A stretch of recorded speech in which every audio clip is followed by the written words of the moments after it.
По низа затворени предмети, но и 6 активни, од кои ниеден недовршен, републичкото обвинителство конечно тргна во поход да ги провери сите предмети против струшкиот градоначалник Рамиз Мерко. Формирале 4 члена комисија која врши надзор на постапувањето во предметите во основното обвинителство во Струга и вишото обвинителство во Битола. Ова денеска го соопштија од обвинителството од каде велат.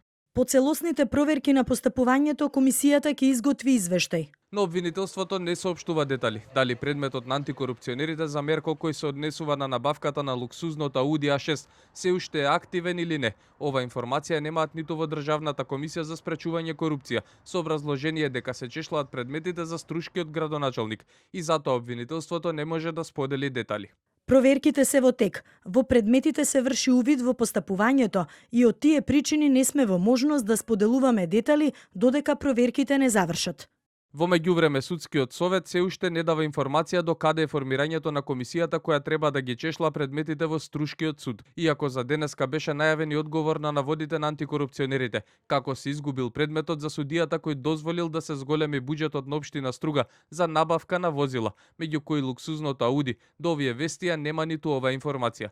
Ставањето на Рамиз Мерко на црната листа ги скара и бирото за судски вештачења со обвинителите, додека обвинителството во едниот од 6 предмети вели дека се уште се чека вештачење. Од бирото велат дека предметот е во застој, бидејќи обвинителството за гонење на организиран криминал и корупција одбило да достави дополнителна документација, со што се оневозможило докажување на евентуално кривично дело.